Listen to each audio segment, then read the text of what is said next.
G'day guys, just quickly, this is a re-upload of this week's stream. We had some technical difficulties and this will allow you to see our awesome intro. Plus, I get to thank Trevor from Shut the Gates YouTube again for coming on. It was really awesome and we hope to get him back sometime. We'll also start working on some timestamps for future reference if you'd like to be more selective in your listening. Don't forget, we kick off each Tuesday between 7 and 7:30 PM Sydney time, but YouTube will archive the stream so they'll show on the channel for watching at a later date. And Aaron and myself will keep an eye out for comments. Lastly, special giveaway, the first 50 subscribers will win a free cloud. Enjoy. Yes, an intercept for Crichton! Crichton, he's away! Is he away with the premiership? Marshall's still going. Marshall's got Richards coming up outside. Now inside. Richards pursued. He pushes Jensen away. Pat Richards has scored. I have to ask though, how do you feel personally? Sorry guys, so I'm going to apologise. There was technical difficulties on this end. That whole discussion I don't think went live. That's okay. We can keep going. Yeah, we'll just keep going from here. Again. But so sorry everybody. It was basically Mitch Moses. Good. But, Aaron, I can hear him screaming from here. But no. Yeah, my computer, like 5 minutes before we came on, decided to do some Microsoft update, and I'm like, fantastic. All the times to start playing up. Now's it.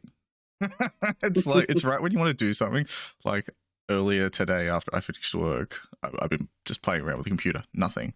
5 minutes before we go live, and nothing wants to work. Microsoft wants to throw updates at me and all this. So I do apologize to people. This is what live TV does to you, I guess. But no, basically the topic of conversation was Trevor. We've got Trevor here from Shut the Gates, Parramatta's fan. So I asked him about if he agreed with Mitch Moses having a good end of season, the second half of this year particularly. Pretty much, I think Origin's probably where you draw the line, I'd say. Don't know if you would agree with that. No, definitely. And he sort of, shook that flat track bully, can't play big games thing. I mean, did I hear correctly? He played that Origin game with a broken back? Yeah, absolutely. Yeah, that's what I heard anyway. It's insane. It's crazy, right? And he's still, people say he sort of lost the game. That's bullshit. He was really good in that game, and his defense was the best that it's ever been in that game.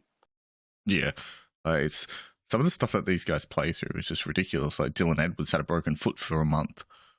That's right. That's right. It's wild. These guys are crazy. They're nuts. Hand injections are the new norm. Yeah. Let's have a look. So we've got our 6 questions. I'll just track it down. Before we start the questions, I had one for Trevor myself. Yep. How do you feel about the Eels having the, I guess, semi-final chokers tag? They haven't made it past there for quite some time. How, as a fan of the team, how do you feel about that? Oh, I completely agree with it. They're chokers when it comes to the thing, but I don't think it's the team that's choking. I think it's the coach. I don't know why they re-signed Brett Arthur for another 2 years. I think it's a waste of time. It's a waste of money. I think they've won 2 semi-finals in the whole time he's been there. I get the team's going better, but the coaching just isn't good enough. And now he gets a 2-year contract because the boys tried hard. They should try hard every week. That's what they're paid for, isn't it? That's right. They're paid to win. You're not paid to try hard. You're paid to win, and they just don't win. You have to be able to back up with some results. And the only other one they won the week before that against Newcastle, and then the other one was just 58-0 against the Broncos. It's ridiculous. I don't get the decision. It's more about stability, but it's not about moving forward. It's about being okay with mediocrity, and that's what they are at the moment. It's funny. It's a sort of similar sentiment you sort of hear from fans. But it seemed very definitive. Like, okay, cool. This is the guy to lead us into the future. So yeah, it's like a tale of two. They're hovering around the mark, but they can't make the jump. Yeah, that's right. It actually reminds us of Was it last year when you went out in straight sets? Yeah. Oh, well, one of the last three. Yeah. Yeah. They keep doing it, which is what Yeah. the Which problem. year? Pick one. we'll draw one Well, out of a hat. we normally go out by Melbourne anyway, so it's just crazy we didn't verse them this year. And interesting, in the year you beat them twice too. That's right. I'm just going to say something. Are we actually live? Because I'm looking on YouTube and it doesn't say anything. We are live. I'm watching the stream on my laptop now. Okay, great. I was just looking for it myself. It wasn't there. Okay, great. We're live now, so that's We're good. live. Okay, I won't look anymore. Yeah, I hate technology some days. Perfect. Can't live with it. Can't live without it. Yeah, like it's seriously, like it happens all the time. If you're not doing anything, it's fine. Like, and the TV in the lounge room does it the same with these new smart TVs. Like, the kids want to watch their shows, it works perfectly. So, like, one day a week, I want to watch something, and the TV will all of a sudden have like a stroke. It's like, why am I cursed with technology? Yeah. No, it's tough. Like, yeah. Sorry about that. No, go for it. Say your piece. See, you fit right in. This is what we do. We just start talking, and it's like it goes off, and next thing you know, I think we had one stream where we ended up doing 6 hours because we were like, you know what, we're just going to watch the game and talk. Yeah, that was the round 24 Tigers Panthers. Yes, and yeah, that was a fun day. That was. I was just mad. Yeah, he gets mad a lot this year. I can't understand why. No, it's not like a 66-16 loss would have anything to do with that, right? No. Don't know any reason why. The one that keeps coming up is week 1 of the finals, where there wasn't actually any games on. It was all Tigers week. That's the one that keeps getting brought up. Oh, that was actually Will Madge go? Yeah, that was actually painful. Like, and that's what I mean about the NRL media. It's like, guys, you've got week 1 of the finals. You should be hyping this up. Like, everyone should be getting hyped, and all we're hearing about is the Tigers. It's like, come on. There is a time and a place for it. Like, if you need to report on it. But like, get some balance. Yeah, definitely. So, definitely. The questions we have. Okay. So, there's 6 questions. First question is, where did we predict them to finish? Parramatta. Yeah. All right. I actually have my thing here. Let me have a look. I think I had them third.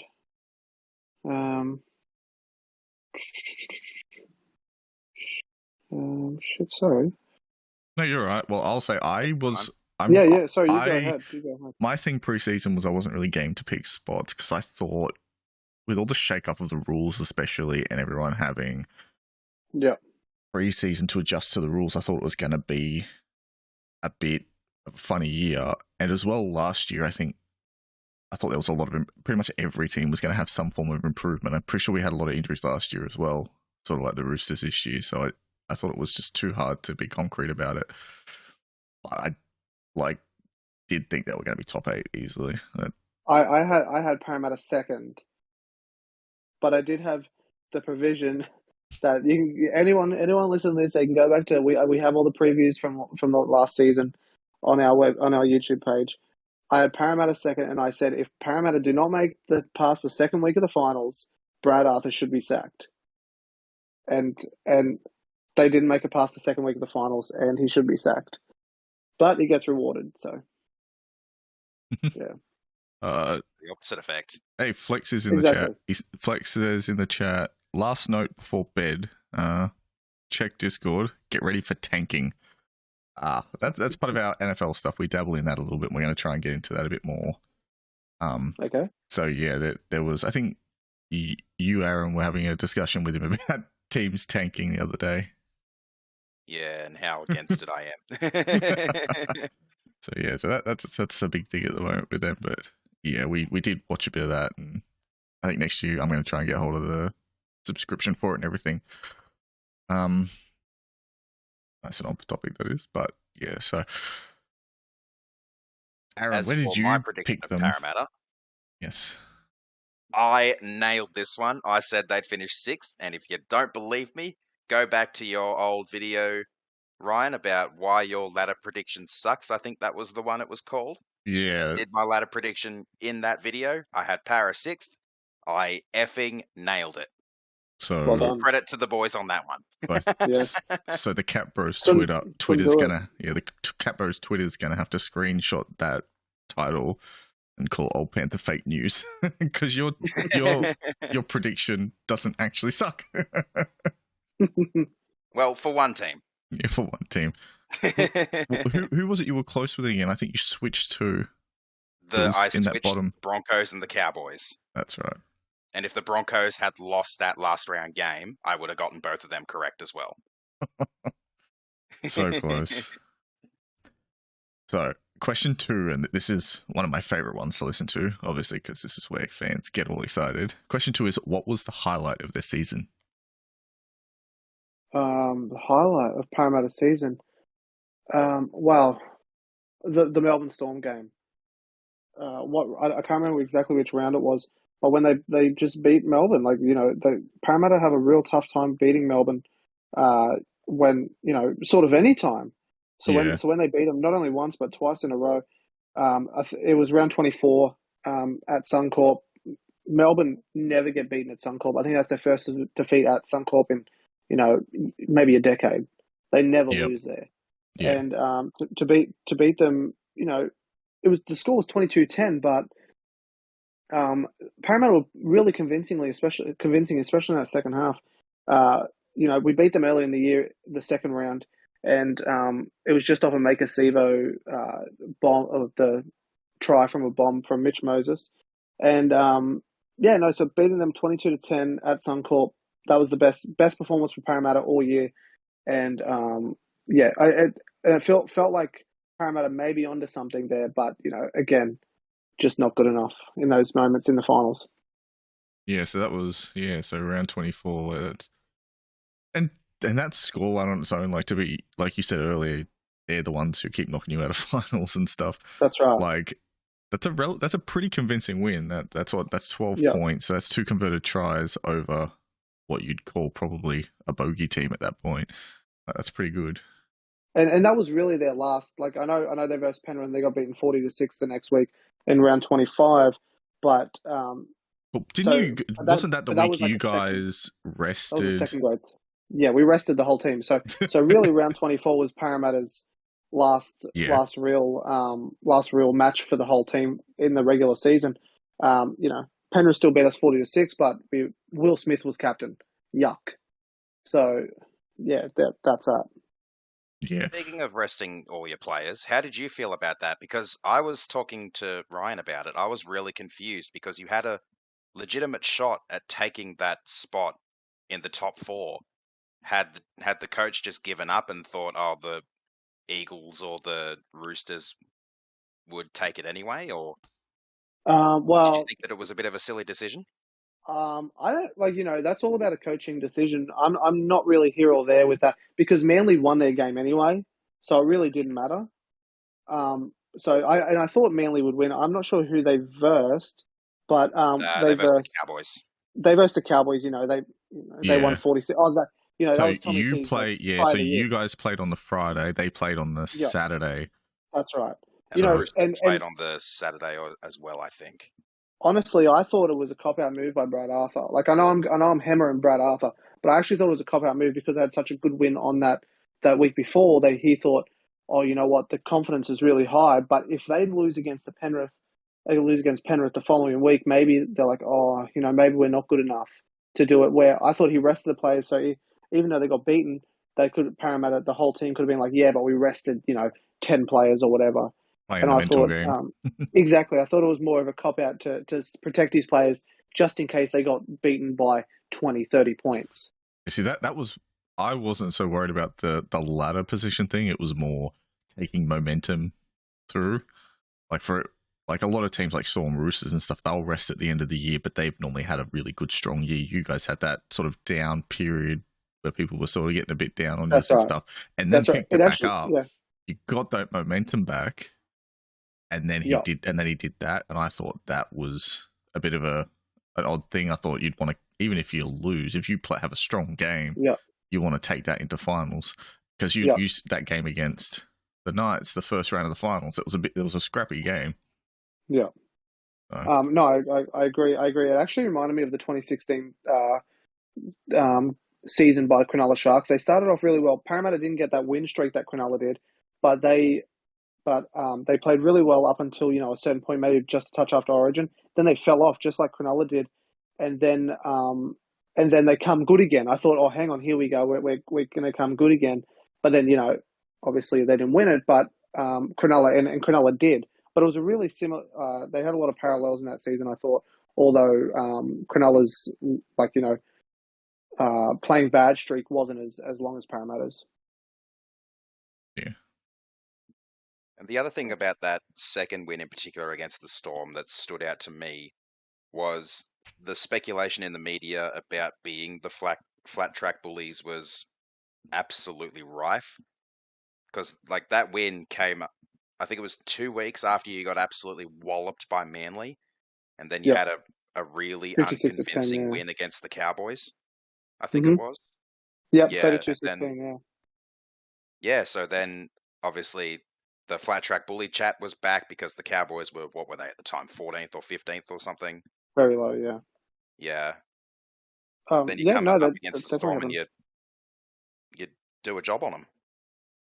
Yeah, that's right. That's why I think it's the best win of the season, and even more so than the Penrith. I thought that one against Penrith was a great performance, but I finally felt like with someone like Will Penasini in the centres, I thought without and who was the other person on the wing? Hayes Dunster, maybe. They finally found the speed that they need to play Brad Arthur's style of defense, which is the rushing in, but also can cover at the back. But where you have Blake Ferguson and Makasiva, they're too slow to play that sort of defense. They can't get back. They can't get back, and they can't recover, and that's why teams run around them. Yeah. Well, to answer that, this was your team list in that game, that win against Melbourne. Gutho at fullback, Hayes Dunster on the wing, Will Penasini at centre, Wonga Blake is the other centre, and Blake Ferguson's the other winger. Then Brown Moses, etc., etc. So that was your back line. That's what I mean. Like someone like Makasiva, I like him a lot, but he's very slow. He's so slow, and that's people like to make that comparison for him and Radradra, but I don't think he's anywhere close to anywhere near as good as Radradra was. Yeah, he was definitely a bit more well-rounded. Like he had that extra bit of speed, I think. Yeah, I've never seen Sivo score a try 40 out, let alone get a kick off their own goal and run the distance. His thing is that barge over close. Ever scored. Yeah, the best try that Sivo's ever scored was definitely it was, I think, last year, the barge over try where he absolutely flattened Tedesco. Yeah, he did. That's what I mean. He's one of those players where you put him 10 out from the line, put him on a winger, and he's probably going to score, 85 to 90% of the time. But he's not really. It's sort of maybe he's one of those wingers that they're starting to phase out again now. 5 years ago, it used to be big, strong fellas. But now you've got like the, Brian Toto, who's quick, but still like very, very strong in the legs. Yeah, speed is coming back into the back line. That's right. Like guys like Ryan Pappenhausen, Addo Carr. Mm-hmm. Like Addo Carr's probably considered the best winger in the comp. Like, and his whole thing is being fast. So, yeah, I think that's coming back into it now more and more. That's right. Even the Nofalumas as well. He didn't have the best 2021, but he had a sensational 2020. Yeah, that was the best year of his career so far. Yeah, like a lot of people thought he could have played Origin. I thought he should have. Yeah, I was in that camp too. I thought he was a bit hard done by. He had an excellent year. I was absolutely furious that he didn't. Yeah. Yeah. So, question 3 is, what was the low light of their season? Oh, the low light. Yeah, that's. Geez, well, that whole entire period, they got beaten by the Roosters 28-0. They got beaten by the Raiders 12-10, who had like a terrible season. I was at that game, by the way. There was a penalty try in the corner, but anyway, they got beaten by South 40-12. They got beaten by Manly 50-6. That whole month of period was just disastrous. Yeah, that's there's what I would have said just too. horrendous. There's not much of a worse stretch than that, especially against a Roosters side who's 60% out with injuries, concussions, retirements. And they still get beaten 28-0. It's not good enough. Yeah, it was the wind really out of the sails after Yep. that month. Yeah. Yep. Especially finishing that month with that thrashing at the hands of Manly. Mm-hmm. Do you give the semi-final exit a pass, considering that month and how gone they look like they were, and considering how close the semi against Penrith actually was? No, I don't at all. Okay. To me, it doesn't matter how they lost. They still lost. The goal this year was to get to a preliminary final. I would have been happy with a preliminary final because it meant progress. Again, this year, it feels like it's one of those exact same years. Last year, 2 years ago, 3 years ago, got the spoon. But even the year 2017, they got the second round exit. Again, it's just not good enough. There's no progression. There's been no progression for 5 years now, and to say again, as I said before, you can't give them a pass for trying hard. They're paid to win. Yeah, that makes Sure. sense. And this is why you want to hear from fans, because you actually get that raw emotion, and it's like it's not drama for drama's sake. It's like you can tell you care about the club and you want them to succeed. That's right. Now, I'm interested to hear the next one because I know straight away who mine is. I want to see if you say the same thing. What player was the club's MVP in your opinion? Isaiah Papali'i would have been probably the club's MVP for the year, his best player. But I would say Reid Marnie is got to be right up there with that. He was missed more than anyone else, I think. Mitch Moses didn't really have that much of a time off, so Yeah. But Reid Marnie is excellent, and Parramatta have to keep him at all costs, I think. Yeah. Actually, yeah. Wasn't there rumours he was heading north or something?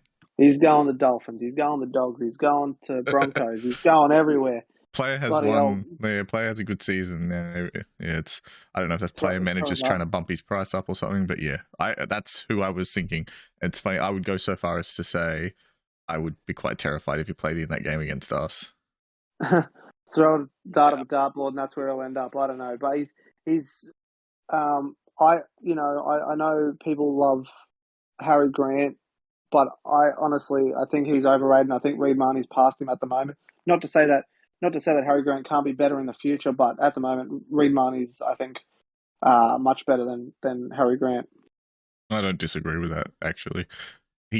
Grant came on the scene and sort of exploded. Everything was great, but something seems a bit off. I don't know if he's played with injury or his fitness is off. I don't know what it is, but yeah, they said, right, tomorrow we're losing Appy, and we can have either you can press a button and you get one or the other. I'd be taking Reid Marnie.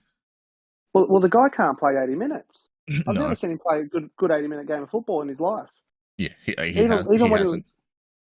Aaron might agree with me here, but when he was with the Tigers, he was great for the first half, but he'd fall away in the second half nearly every single week.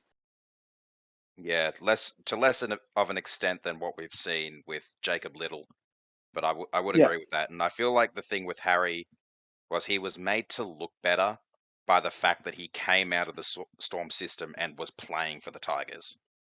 That's right. And we've still got to say he may have made the Tigers a better team, but they still came 9th, didn't they? 11th. They came 11th, so even worse.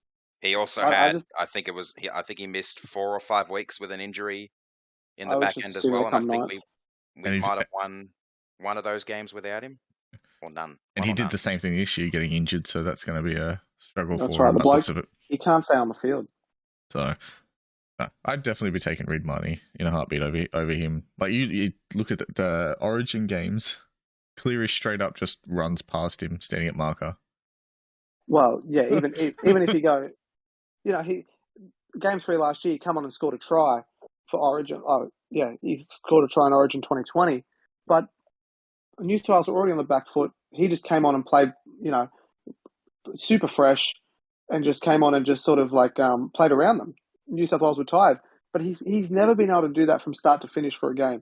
Only in those short 20 to 30 minute bursts. Yeah, if he come on and play 80 minutes, that last 20 minutes, it's basically, it's some free points. Like, he can't really defend properly then. Yeah. He gets bonus points and is made to look better by the role he plays.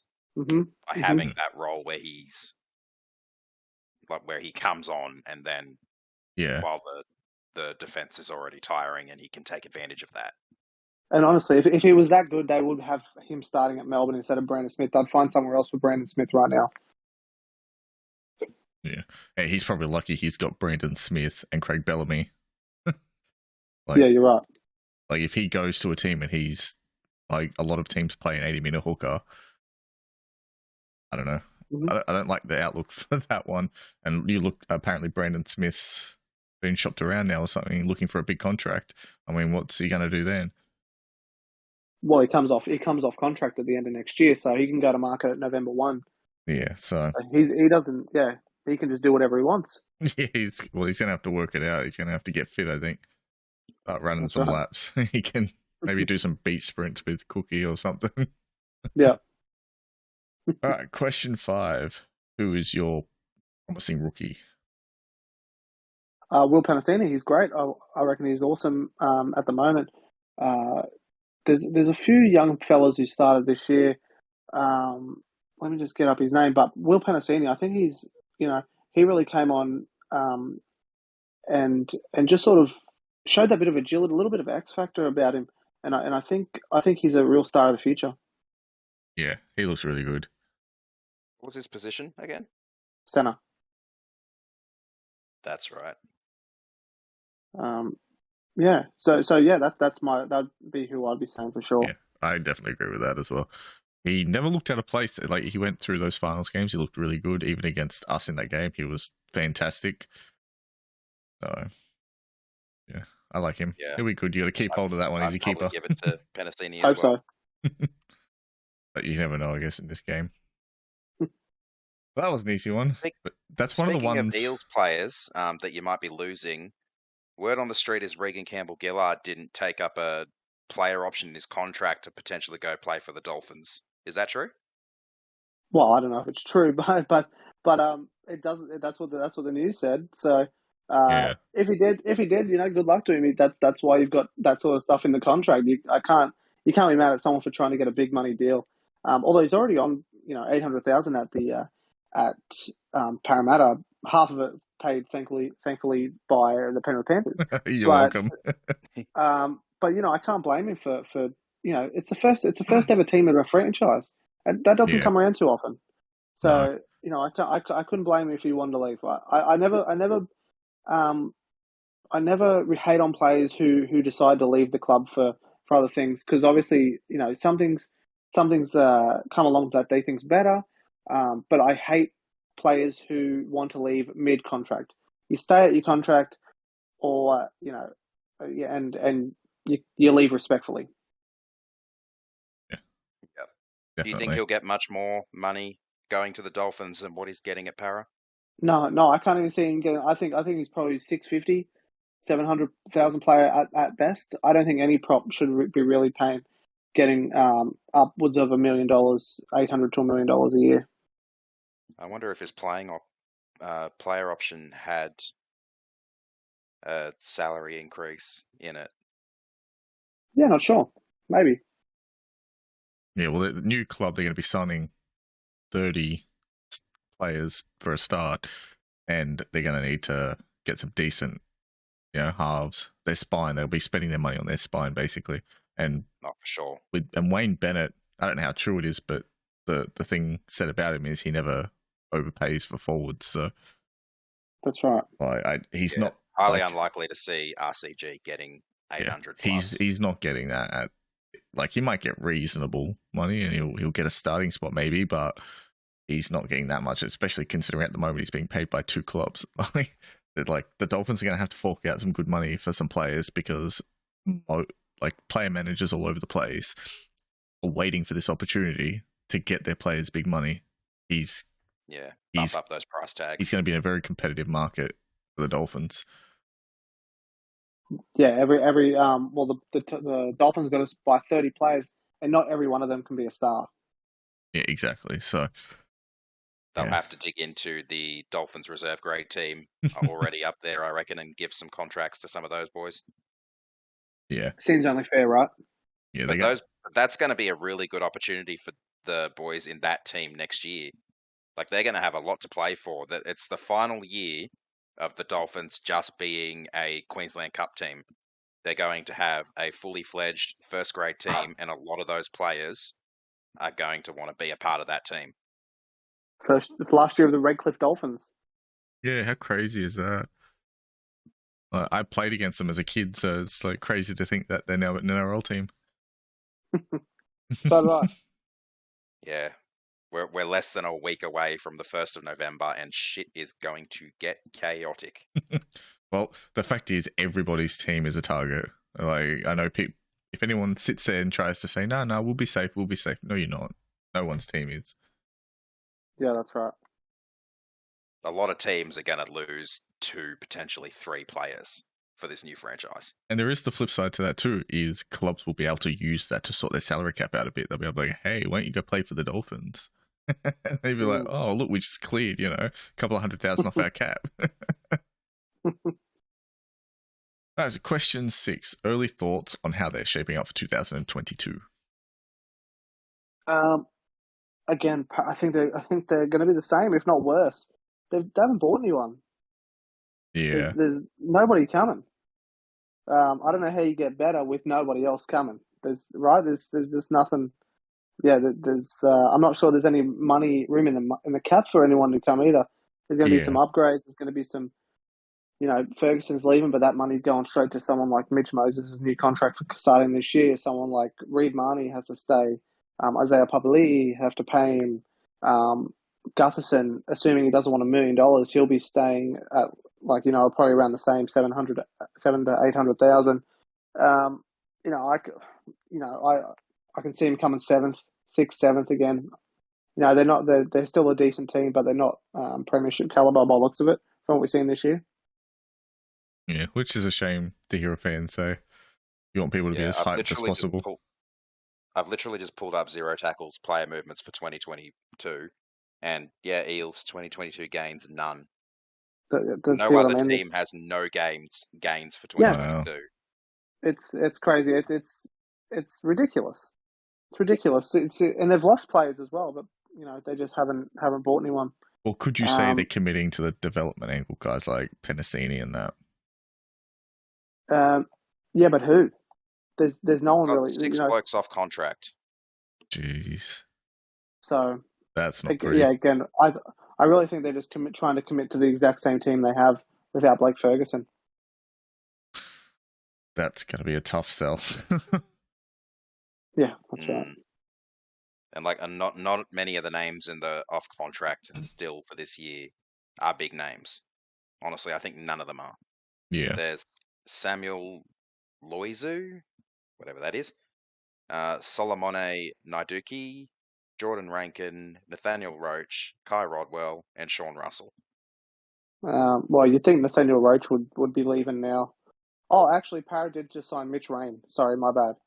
Oh, really? As a backup hooker for 1 year. So I'm assuming Nathaniel Roach will leave. Oh, so is that confirmed? Okay. Is it? Last I heard, they were talking about it or something. I'm assuming it's confirmed. I'm going to take it as it's confirmed because it's basically done. I'll have a look right now actually and just have a look. But I'm assuming he'll be there next year. Parramatta, that was another thing that Parramatta did need was a backup hooker. Like, had Will Smith, and when he came on, he showed why he wasn't good enough to be in the first grade team. That is a good decision because you don't want to get to a situation like you had this year where you're playing a finals game and you're like, that's right, playing what's he, like a lock playing hooker or something like that? I don't know. Who's that? Will Smith. Hang on, give me one. Oh, you're talking about Joey Lussick? Our game. Forgotten off the top of my head now. Joey Lussick, I think, played. Ray Stone. Oh, Ray Stone. Yeah, okay. Like, it's sort of not the situation you want. No, that's right. That's not a top 8 team for me. That's weak. Yeah, so like at least if you want that cover, basically, you want that depth. Like we've got Mitch Kenny, for example, who has spent a couple of years developing as a hooker, Mm-hmm. and now he was a lock. We spent years turning him into a hooker. So now when Appy's not there, he just goes straight in. He's sweet. Like, he doesn't have as much of the creativity, but he'll get that job done. So yeah, I do like the fact that they're bringing over some actual depth for the position. Just nowhere else. Just nowhere else, apparently. That is actually kind of mind-boggling. I thought I guess as a Panthers fan, you go, oh, maybe they're developing players because that's what we do these days. But you know, and with like guys like Penasini coming in, but it's like one guy, I guess. That's right. And Dunster, so you got maybe two guys who are sort of developing through. I don't know. I have to keep an eye on what happens. Maybe they will do something, but I mean, they're competing with Redcliffe soon, so it's going to be difficult. That's right. All right. Any finals? For me, yes. Well, as for me, I feel the same as Trevor. I'm finding it really difficult to get a read on the Eels purely because of the fact that they haven't signed anyone new so far. I've honestly got them probably just sneaking into the 8 and finishing 8th. I think the drop is going to continue a little bit, and I'm not even sure they will make it past the first round of the finals. Wow. Can't argue with that. I do. My problem with him is I think they do have a high ceiling. Like, they've got individually talented players. You mentioned Moses's, Clint Gutherson, if Reid Marnie stays injury-free. So for me, it's a very tough pick. But for now, I will tentatively commit to similar as they are this year. And also, Andrew Johns just quit the coaching staff as well because he's going back to Newcastle. Oh, really? Yeah, I saw that. So that's a bit of a blow for Mitch Moses and Dylan Brown next year, although they would have learned a lot off him already. Yeah. Oh, here we go. And some breaking news. Penrith Premiership winner Tyrone May is on the cusp of having the 1-year deal he agreed to just weeks ago torn up by the club officials. Brent Reed, Telegraph Sport. Just that notification this is just all for show, surely. I don't know. Won't get rid of him. But they won't get rid of him. He's lost a lot. Like, his public image is pretty bad among the fan base. Like, you go on social media wherever you can and just ask Panthers fans about it, and you'll find a lot of people have kind of lost patience with it all. Yeah, Tyrone, he seems like a dickhead, but like, and the thing is, like, it's not like he had a great year. Like, it made it worse that he wanted to brag about the grand final, and his whole contribution to it was a knock on. That was his entire grand final contribution, and it's like, look, if you go out and you win, like, you have a Scott Sattler performance, people will probably be like emotionally invested because you've committed to the team, you've done so well for the team, but at the same time disappointed with off-field stuff. There is none of that conflict because he hasn't played well on field at all. I think he said maybe one good game all year. It's like, okay. That's right. Yeah, I agree with you. It's just, I can't see him breaking up. It's like Nathan Cleary's best mate, so I can't see Ivan letting that happen. So yeah, it for me, all that sort of stuff just feels like it's just for show. They're going to knock. He's on the cusp, and then we'll hear nothing about it. Yeah, if I'm wrong, I'm wrong. Yeah, I don't know. I can definitely see a messy breakup. That'd be one of them. Because I mean, I can see the logic behind that for sure. It's just going to be interesting how that's received because people will notice. They'll try if they do that, it'll be the try and just let it go quietly. But people will notice because I think people are watching and waiting to see what happens. So they're not going to be able to get through it quietly, even if they try it. Yeah. So I don't know. I'm in the just get him out of the club thing. I'm in that as a Panthers fan. He just, like, I understand people at the club like him and all that sort of stuff, but as a fan who, wants them to win, and I just want the team to perform well, and he's not performing well, even if you ignore the off-field stuff. Like, if this was just any other player, we'd be criticizing their on-field performance and saying, maybe we should free up that salary cap space and put someone else in that utility position who's going to do a better job. Yeah.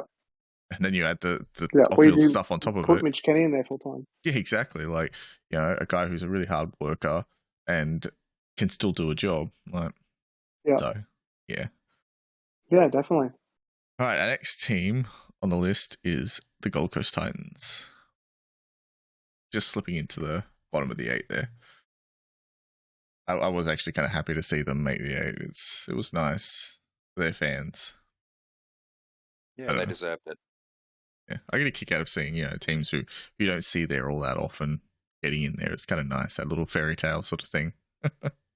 Yeah, no, I thought it was good as well. I enjoyed them for a lot of the year. I thought they were pretty impressive in stretches of the year, especially because of the other stuff. But yeah, you know, I thought they were pretty good. Yeah, they had played some really good attacking football, particularly. Yeah, no, definitely. And AJ Brimson, Definitely. I like AJ Brimson. He's really good. Yeah.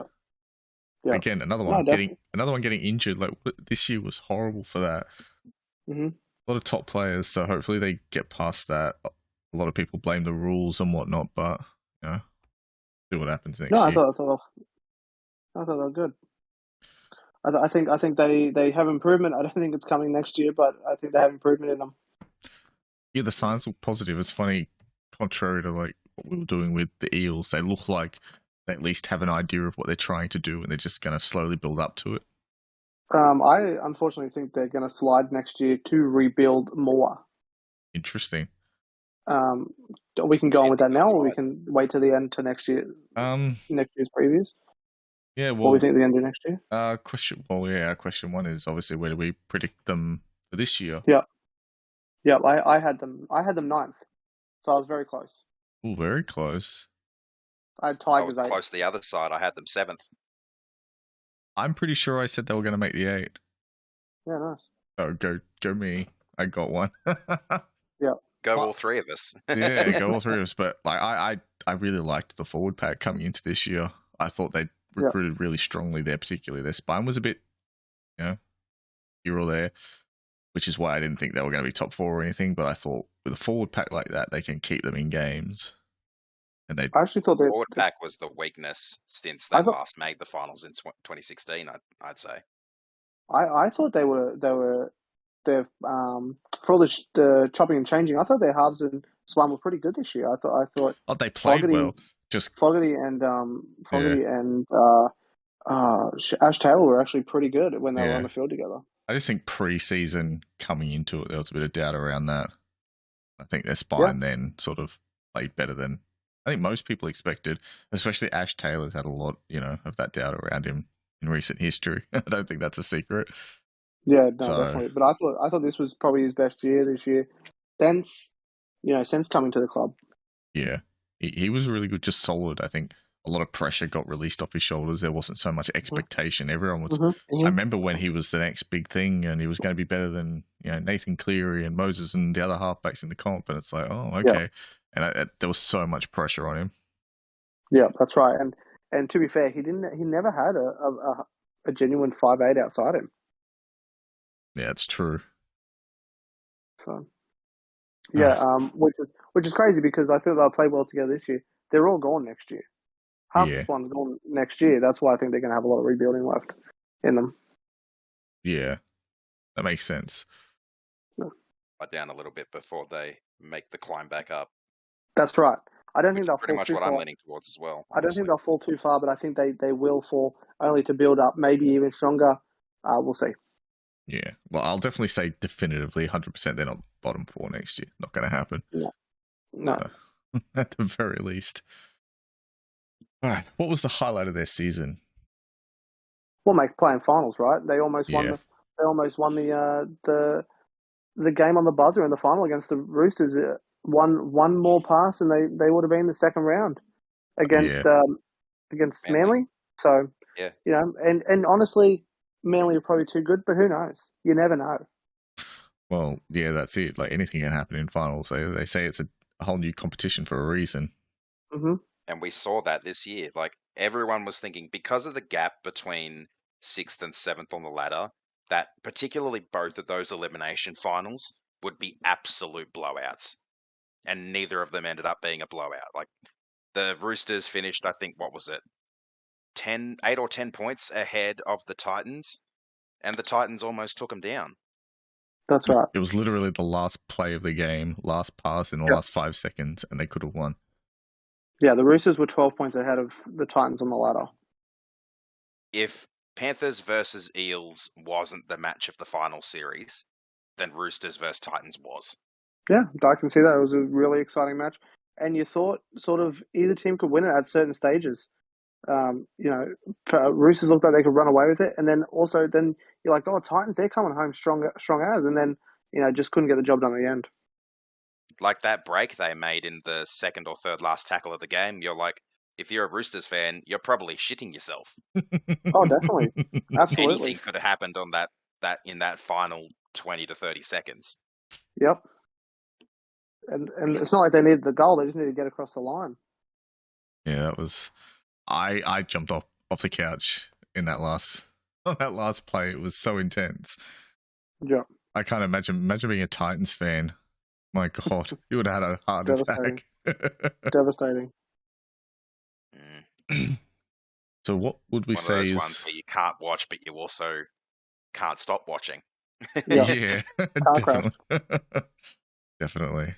So, what was the low light of their season? Well, you could also say that game, that one last play. But no, I wouldn't. Let's have a look. Right?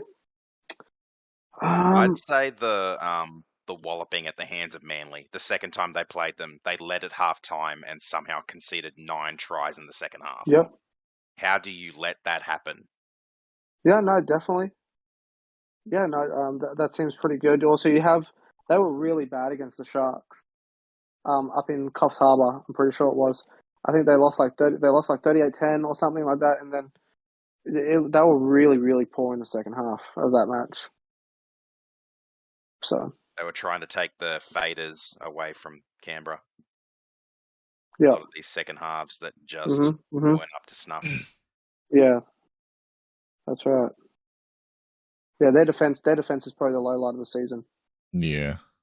Well, there was that round 8 game against the Broncos, 36-28. Pretty sure that's the game they ran away with a big lead. It was like 24-0. Yeah. 24-0 after like 18 minutes or something, or 15 minutes. So, and then the Broncos ran them down. That's my low light for the season for them. That's really embarrassing. Yeah. Their tries I was even saying to you, Ryan, during that game, when it got to, I think it was 12-0 after 6 minutes or whatever, I was like, holy shit, this could get very ugly. Mm-hmm. Yeah, it was. We were all saying like they were going to beat the clock. Yeah, it was Titans versus the clock at that point. But yeah, because they had Kevin Proctor in the 2nd minute, Corey Thompson in the 5th minute, AJ Brimson in the 11th, Tyrone Peachey 13th minute, and by that point the Broncos hadn't scored a try yet. Yeah. But then Herbie Farnworth scores in the 17th minute, and from that point on, it's all Broncos. Yeah, I think I went to the. I didn't think I watched that game. I think I just went to the movies and I was like, oh, it's 18-0. And then I come out, it was 36, like the final score was like, 36-28. So I was like, this is ridiculous. This is the worst thing I've ever seen in my life. You're like, what happened here? Yeah, I know. Then I went home and watched it. After 18 minutes, that's for sure. Like, off the top of my head, I can't think of a bigger crash than that. Yeah, I would. That's probably one of the worst. Like the tone of that, the way the tone of that game went was just crazy. I could it's just ridiculous. Yeah, but defense was their problem all year. They did attack really well, but yeah. Which player was the club's MVP in your opinion? Well, I actually think people were really, really dog on Fafita, but I thought he was outstanding. Whether they like it or not, he was unbelievable. Scored more tries than any forward in the club's history. Was the most tackles in the NRL. And I'm not sure what else you wanted him to do. He was a try-scoring freak. He scored doubles, and did he score a hat-trick in there as well? I'm pretty sure he did. He definitely did. That was an insane game. He had a really good game. So, what else did they want him to do? He's a back rower. He's not. That's why you don't pay these type of players $1.2 million a year, because they can't single-handedly win you the game because they're stuck on an edge, or they're stuck in a certain position where they have to be given the ball and being put in positions to win the game. Yeah, there is definitely a degree of how much he's being paid. His high contract is affecting commentary around him. Yeah, like if there's a back row worth it in the game, it's him. But the thing is that there shouldn't be a back row in the game paid like that much. Yeah, like if he's on 500,000 a year, I doubt you hear too much negative talk about him. He's by the season. Yeah, by the season, like that's crazy. Like everyone's cheering. How good is this? Yeah. What did you think of Mo Fodawaker's season? That was completely fine. Like over, I thought it was completely fine. There's no real like big highlights, but no lowlights really, right? He was very consistent. Pretty good without being brilliant. Yeah. Consistent without being brilliant is probably the way I'd call his season. Who actually won their Player of the Year? See, that's crazy to me. That's crazy that he won that. It should have been Fafita. Yeah, I would have said Fafita as well.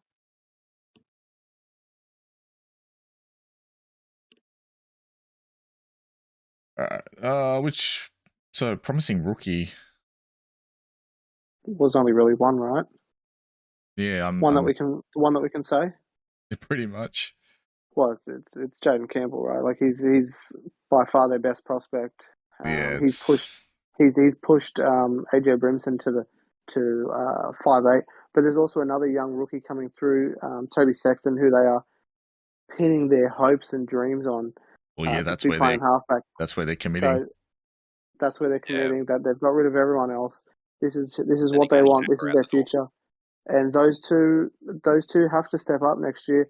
But those two were also very good this year. Jayden Campbell, if he came a bit earlier, probably Rookie of the Year. Yeah, easily. Yeah, Jayden Campbell, absolutely number one at their club for me as well, with Sexton showing that he could be very, very good for them going forward. Mm-hmm. It is looking like they're going to have a pretty young spine next year, particularly with those two. Yeah, and Aaron Booth coming into the 9. I felt so awkward asking that one. I'm like, man, this is going to be such an obvious one.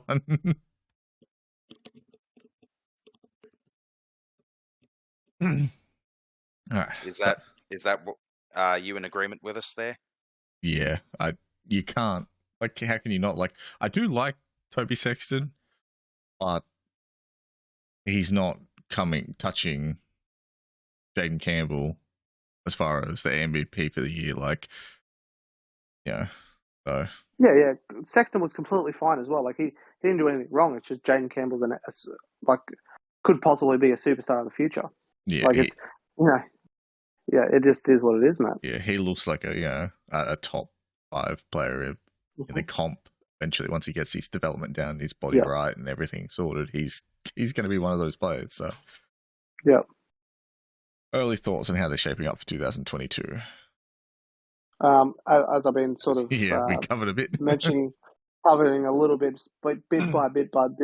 I think they may go down a touch next year, but I think it might be a dim spot and a very bright future for the Titans. Unless Fafita can single-handedly take them again, I think depending on how quickly they develop, they may come good at the second half of the year and just sneak into that 8. But I'm thinking between 7 and 10th sort of for me next year. Depending on if we've got such a lopsided competition again. Yeah, I agree with that. Pretty similar. Did you have them lower? Did you say?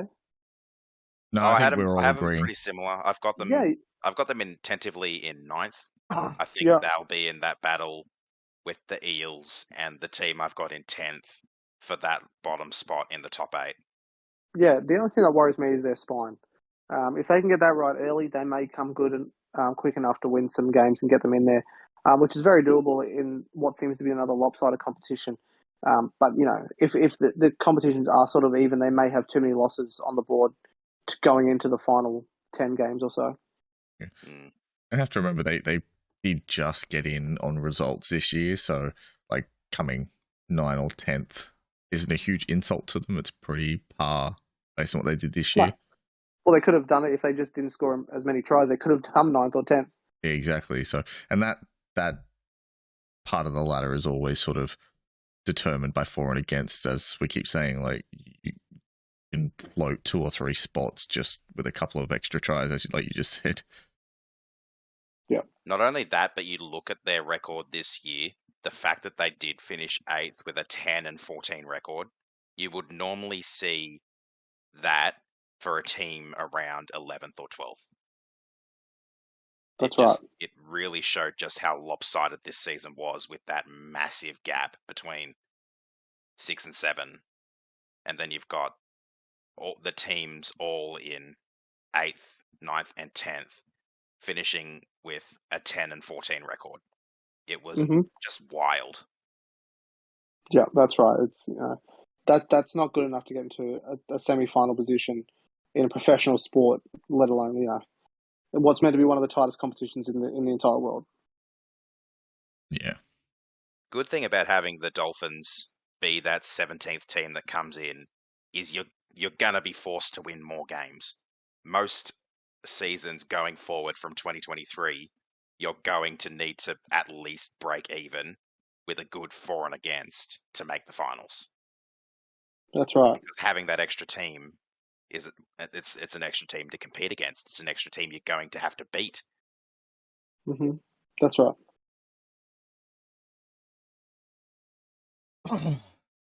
Which I actually like that, honestly. Yeah, it makes having it that little bit harder to get in. Like you see quite often that sort of 8th team is getting in on like with a losing record quite often. So I look forward to like teams having to be better to make the 8. The Titans of 2016, did they get in with a losing record? I think they did. I think they had 11, 1, and 12 in 2016, because I remember they had that draw against the Sharks, and that was what got them in. The Tigers needed to beat the Raiders in the final round to finish 8th with a 12-12 record. In 2016, so 11 wins and 12 losses. Yeah, in a draw. I was right. So yeah, you're right. Other than that, the only other time I can remember in recent memory that a team finished with a losing record and played finals was 2019, and that was the Broncos. Which, funny enough, finished 11 and 13 as well. Which, funny enough, it has 11, 12, and 1. Exact same record. Oh, that's right. They had a draw against the Warriors that year. Yes. The Golden Point game that up drawing. That's just crazy that they had the exact same record. So there you go. And it's unlikely that we're going to see anything like that after 2022. Which I think is a positive. I honestly don't think there will ever be another season after potentially 2022 where the bottom teams in the top 8 would have a losing record. I just don't see it happening with that 17th team, especially, and even more so once the 18th team comes in. Yeah. Like, it's never going to happen, because the top 8, that'll be less than half the comp. You'll probably at that point need a 13 and 11 record at the very least. Yeah. Which is good, because it's not supposed to be like a participation thing. It's exactly. You should have to earn the right to play finals football if we're going to have a final system. And that's why so many people were against the idea of the wild cards, like the 9th and 10th place wild cards. Yeah, that's the most ridiculous thing ever. The wild card is the most ridiculous thing ever. Yeah, like normally they wanted to reward mediocrity. That's right, Brad Arthur style. But they had they wanted to do that like in the NFL, like they do in the NFL. But the NFL teams normally they're like 12 and 6. The people are getting in with wild cards. There's only 8 teams or so. 16 teams that make it, and they all have winning records. Yeah, unless your division's really bad. I think it's only 14. Yeah. 14. Sorry, 14. Did you imagine Flex your was team saying comes? that it's the top of each conference, or each quarter of the conference, and then the 3 wild cards. Yeah, will you imagine like your team comes 7th or something, and then the wild card takes their spot or something? How pissed would you be, to put it bluntly? That's right. Yeah, like 7th has the risk of losing to 10th. 8th has the risk of losing to 9th. Like they've earned that spot with a better record, and all of a sudden the team that didn't finish in the top 8, that didn't deserve to finish in the top 8, snakes their spot from under their nose. Like, how the fuck is that fair? How about you just cut them all and just do a top 6? Yeah, because that's what they were doing. That's what they'd be doing. They'd be giving those top 6 the week off while 7th to 10th battle it out. Why not just cut 7th to 10th out right off the bat and just have a top 6? Well, in that case, the comp would be even more of a foregone conclusion because 1, the best teams in the comp just rested for a week, and 2, then they're going to be playing through worse teams in the finals, maybe. But even if the top 8 teams win, they're still going in without that rest, kind of like what everyone said about Penrith this year, and it'd just make things worse. Mm-hmm. I actually don't see a single benefit to that. Yeah, I think the only benefit to it is a couple of extra games, and it keeps a couple of extra teams worth of fans excited towards the back end of the season, thinking that team's still a chance of finals before what is probably an inevitable heartbreak. Yeah, a bit of artificial hype. But just why would you reward mediocrity then when that's pretty much what's already happening? The best way to cut that out is to add more teams. But for that, you need the talent pool. So I feel like they're treading a very fine line when it comes to how to make it more competitive. Yeah. All right. Move on to our next team, the Newcastle Knights. I actually thought Newcastle were pretty good this year. I know they come 6th, sixth, seventh. Man, you got me all mixed up with how you switched them up. They come part of my 7th, plan. but I thought, you really keep me on my toes. But I thought Newcastle were actually really good in patches this year. And really poor in patches this year, but mostly I liked them a lot. The reason why they came 7th, they had a lot of potential to go a lot higher, but just their injuries, man, they could not keep the same spine on the field. And when they did have the spine, they got Clifford late, Pearce, who looks like he's going to be going as well already, Ponga and Brayley. I thought they were all excellent together. I thought they won a lot of games together, and I thought they had a lot of potential going into next year. Yeah, I was waiting to see if you'd say that or not, but the injuries basically did them in. That crippled them. It crippled them. They could have had any kind of year. It's like the Roosters. It's the same thing. Like they could have done anything, but what are you going to do when you're not playing with your roster? Like it was a horrible year for them. So yeah, how many weeks did Pearce spend out? Plenty. Yeah, exactly. Ponga was out for a bit. I don't know if Brayley missed a game, but then they didn't have Clifford for the whole year. Kurt Mann, one of the worst 5'8" you've ever seen in your entire life, playing 5'8", and there was just no consistency in the spine. And when they got together, they really gelled. I thought it was looking up for Newcastle next year. Yeah, I think without the injuries, they're better than they were. I don't think they're a top 8, a top 4 side, but I think they're pushing at least. Yeah, they're easily. I wonder how the Pearce thing will go because there's all that talk about him going to the Super League now. I'm not sure what's happening there. I think a guy at work who is a Knights supporter said I think they're waiting on getting someone in return sort of situation. Yeah, they want a transfer fee from what I'm hearing. Yeah, so I don't know what the deal's going to be, but I don't know how that's going to impact the season. We're going to have to wait for that.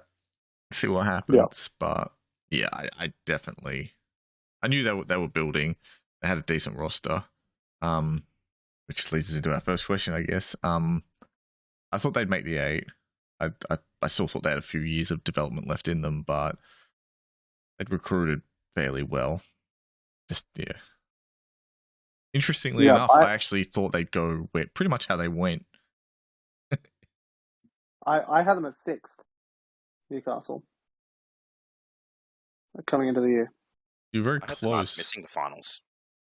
Oh, wow. You had them missing? Yeah, I had them missing. I didn't think they'd back up 2020. I didn't think they'd be able to do it all again. I thought they'd be in or around the mark. I thought they'd be the team that ended up finishing 9th this year. Yeah, right. Okay. Oh, there you go. I want to ask you fellas a question.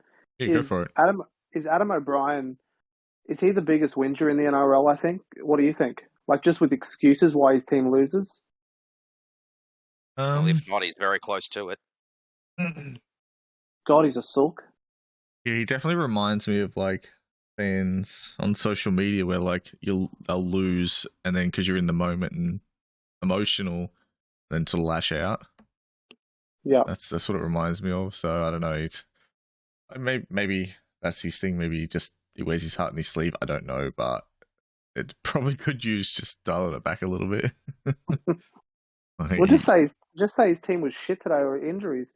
He's always like, oh, we didn't get to train on the perfectly length grass, we wanted, and come on. Worse than how Ricky blames the refs and how he's had absolutely spectacular Adam O'Brien's just a bit more creative than Ricky. I don't know if that makes him better or worse, but let's roll with it. Yeah. Let's not get started on Ricky Stewart. His year was like you could see his man management skills, I think, is what led to their season. Or should I say lack of?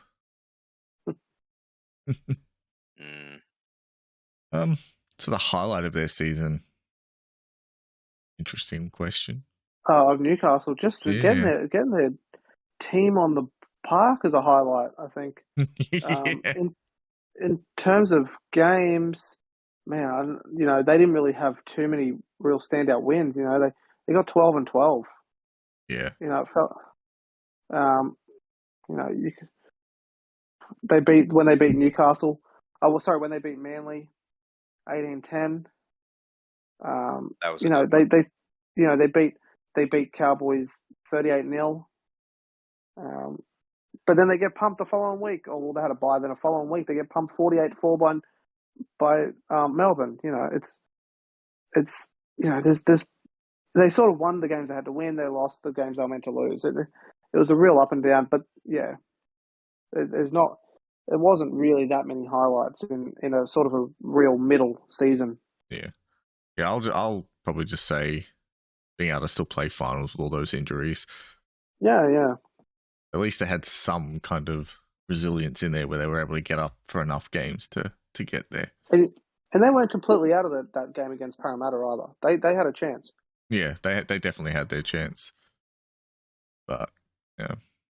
Yeah, they were a Gutho drop ball that ended up being a penalty try away from a... have you ever heard of a field goal, mate? It's just a field goal, I'm still confused about that rule. I think it's the stupidest rule I've ever heard. No, blame the NRL. Billy Slater, what year was it? 2016. Yeah. 16. Right? Yeah, I thought it was a while back. Yeah, it's silly.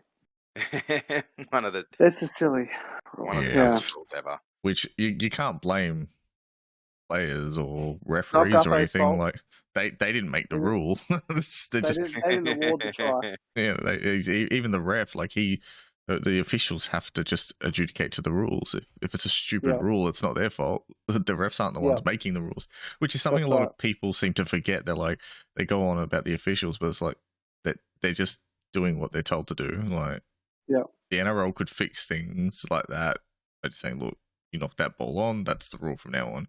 You're legitimately going for a drop goal, great. But if you're standing down the corner 5 meters out, unless your name's Ronaldo, you are not kicking a field goal from there. So, how far into the season was it before the Knights actually had their first choice spine all playing together? I don't think it was until at least halfway through. Off the top of my head, I couldn't tell you. Yeah, was bad. because they didn't get. Well, are we including Clifford coming through? Because he didn't come to round 13, round 14. Exactly. Who was their first choice spine originally? Who was Clifford? It was Blake Green, but Yeah, he retired. That's right.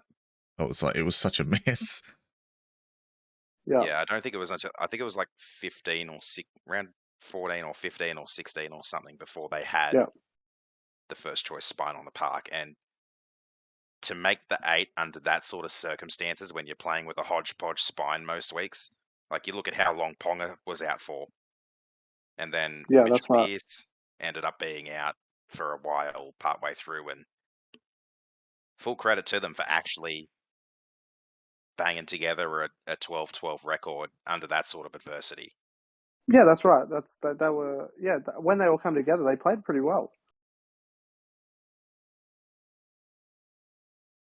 So which player would you call their MVP? Which is a bit of a tough one because no one played enough games. Low light. Oh yeah, we missed the low light, but I guess we kind of covered it. I mean, I would just say their injuries. I mean, would anyone disagree with that? Injuries. I mean, yeah, definitely just the injuries. Also I'd also say by the Storm, but then again, many teams got walloped by the Storm. I would say embarrassing. They got beaten by the Broncos last game of the year in the regular rounds. They were really poor in that game, and I know they took a lot of the players off, but they were well out of it before Pearce and Ponga came off. That was a really bad game by them.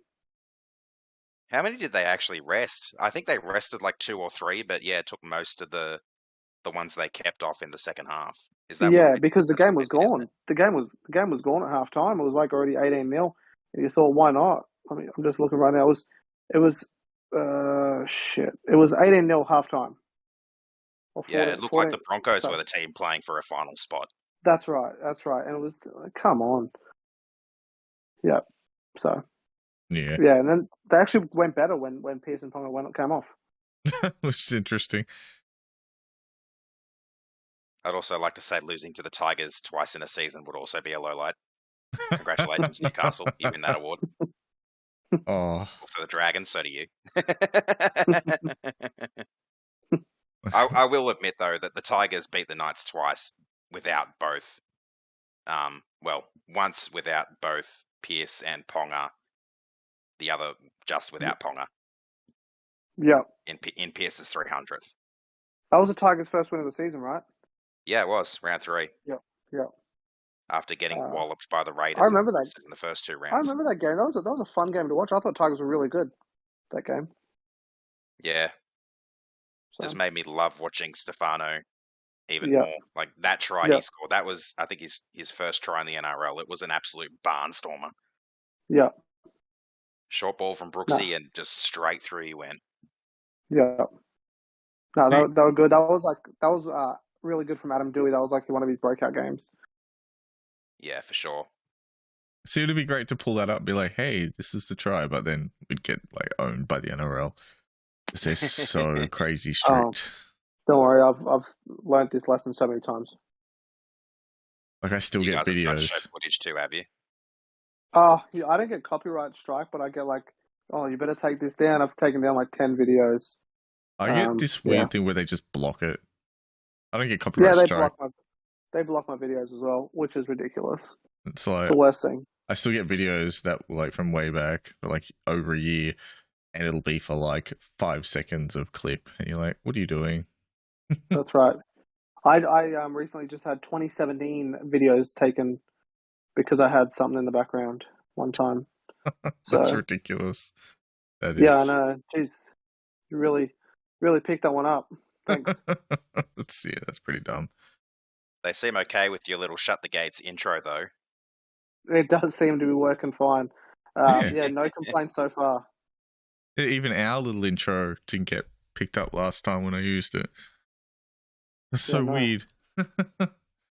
Yeah, It even involves commentary, so it's like, I don't know. You can't keep up with them. I know. So now it's the one where I tried to skip to, which was the club's MVP, which is difficult because no one really spent a lot of time on the field. Oh, man, Fitzgibbon maybe. I thought he was pretty good. I'm just looking at their team. I thought you still got to give it to Ponga, right? Like he's the lifeblood of that team. Yeah, I want to say Ponga because he copped a lot of flack, but I think he was relatively consistent when he could be. Like when he wasn't there, it wasn't his own fault. He was injured, but yeah. I thought Barnett. You was reckon really they strong might this year lose as well. Ponga to the Dolphins? I think if Pierce goes, I think it's going to be a domino effect, and I think Ponga will go as well. Yeah. Because why would he stay? I mean, Right, Bennett. like He's going to have Bennett. He's going to have a whole new team. He's going to be able to negotiate a new contract. Like it's going to be such a sweet proposition for him. It'll be hard to turn down. Mm-hmm. Especially when Newcastle seemingly getting rid of like their halfback. I mean, you imagine that. He's basically the Queensland fullback going back to Queensland. Like he'd become royalty. Yeah, that's right. Do you agree with that one, Aaron? Who would your MVP would be if you could think of one? Yeah, I'd agree with that. I do have a question though. Their supposed big pickup for the season was supposed to be Tyson Frizzell. How would you rate his season? Like a big real pickup from the ordinary. Dragons. I thought it was pretty ordinary, to be honest. Just Yeah, sort of I agree. fell into their system and just sort of just went through the motions. Although I think tried very hard. But just, again, I thought the other two were actually better. Fitzgibbon and Barnett were probably better than him this year. Hey, Yeah, Ash absolutely. has dropped into the chat. How's it going? Hello there, Ash. But yeah, I agree with that sentiment. I think he existed. He was alive and he played some football. Yep. Yeah, he was supposed to be their big pickup, one of their marquee signings for 2021, and he didn't really show it to me. Like you said, just went through the motions and was there. Yeah, Which I again, will say another is one. actually. Oh, sorry. No, you're right. Go ahead. I was just going to say it's really disappointing considering where he sort of was when he played Origin, and that I was a massive fan of his. He was amazing. Yeah, but again, another victim of just all those injuries. Like as I was saying about Fafita, like you can't break the game open from the right side of the field. With Fafita, he was getting the ball, throw it where Frizzell didn't have anyone to pass him the ball, didn't have anyone to put him through the gaps. Just sort of had to do his job, and that's all he could do. Yeah. Ash says, I got to go to bed for school. Also, just quickly, Raiders want Jake Simpkin. I'm pretty sure they're going to have to... They want Little. They want Little, not Simpkin. And you'd If have I'm to... the Tigers, I'll give them whoever they want. I mean, I'm not too sure how many hookers we want to add to our collection. That's what I was making that... Give him Little, give him Simpkin, give them both of them if they want. We need to keep Simpkin. Simpkin is going to be one of those guys. If you let him develop, he'll be all right. But we'll see.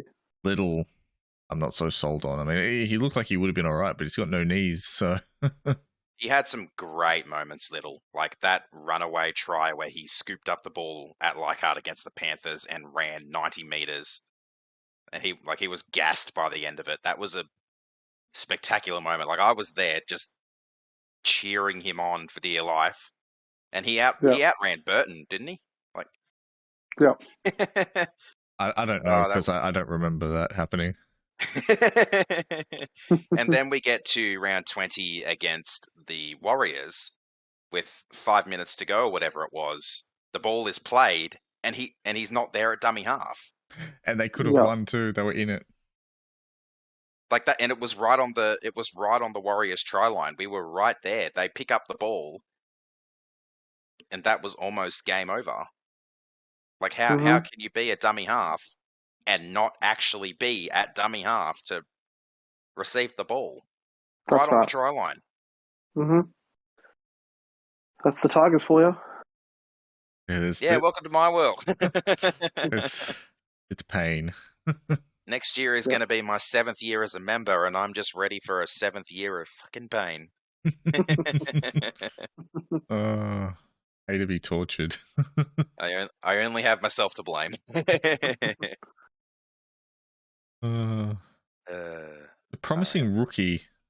Let's see if we can answer that one. That's There's one answer. It's Dane Laurie. He's rookie of the year for everything. I think, well. Reece- We're talking about the Knights, obviously. Oh, the Knights. Yeah, well, I don't know. even for him, they can be rookie of the year. Do they really even have? Do they blood any rookies this year? The Knights. Off the top of my head, I can't really think of much. It was such a crazy year. I mean, I guess the person you're watching is, guys like Bradman Best, I guess. Bradman Best played last year, didn't he? Yeah, he's not. He doesn't really count as a rookie, but I'm struggling to. I really don't think they blood anyone this year. Like we could, if I'm wrong, let me know. But it's I can't remember anyone that they've that's come through and sort of played a role in the team week in, week out. If a Newcastle fan ever hears this, let us know. Do they give out an award for a rookie at their awards night? I'm gonna look it up. Yeah, have a look. But yeah, if a Knights fan ever sees this, send us a message or something. Let us know, because a lot of their player movement was around buys, from what I can think off the top of my head. Yeah. When I think about the Knights, I think of all the players they bought in. So. Yeah. And early thoughts on how they're shaping up for next year. Well, there's two trains of thought. I think they go better next year. I think they push for that 4th spot if they keep Pearce. If they don't have Pearce and don't get another halfback, I think they're well out of the 8. I think they're 11th or 12th. Yeah, this is one of those ones where you're going to have to wait probably to closer to round 1, see what the roster's doing. Yeah, that's right. Because that Pearce stuff's all floating around. So yeah, pretty much what you've said there. I mean, how are you going to go without a halfback? So I don't know. That's right. That's right. I sort of feel bad for Jake Clifford there. He's went there on the, promised to look at all the spine around him, look at the people around him, and now he's sort of could be put in the same position as he was at the Cowboys. Well, yeah, it's all going to be on his shoulders. Like if they don't recruit well, he's going to have to carry that team. Yeah. So that's right. Kind of feel for him a little bit there, but yeah, I completely agree with that. I mean, well, and look at it. What halfbacks are out there even at the moment? I mean, even Ash Taylor's gone on a training trial with the Warriors. That's right. I mean, maybe, yeah. Not a lot of options. That's right. That's right. Yeah, maybe they can get it, Ash Taylor. Like there's worse options out there. You don't want anyone like Matt Frawley or Sam Williams. Sorry, Raiders fans, but yeah, they could definitely do worse than Ash Taylor. Yeah, I'd be saying, hey, you're on a training trial. How about you come and actually have a proper contract and make some money to play half for us, because they need something, anything. It's obvious Pearce really wants to do this, so he's clearly going to be gone at some point. Yeah, and it always works out that way in the end. Yeah, very rare to see the player stick around like that. So yeah, nope, no rookie award. There you go. Actually, yeah, they do. Hang on. Ooh. They had Brodie Jones as Rookie of the Year. Oh, of course. There you go. Yeah. Again, I guess they had so many injuries. There you go. No one really stood out. That's right. From a rookie standpoint, because everything was just happening around them. Yeah. Yeah, I know. So, yeah. Oh. What do you think, Aaron, 2022? Yeah, similar to Para, I'm finding it really hard to get a read on the Knights next year because the situation there is so fluid and we don't know what's happening with Pearce. We don't know what's happening with some of their other players. Yeah. So I've tentatively got them also dropping out of the 8. I think they'll finish 10th, and they'll be that other team along with the Eels and the Titans battling for that final spot in the top 8. Yeah. Looks like we all agree, which is fair enough. And you probably get that a lot this time of year with our time being November 1, where everyone wants to make their predictions and everything, and then everything changes. So, I'm just going to bring up who their signings for next year are so far. Let's have a look at what we've got. Yeah.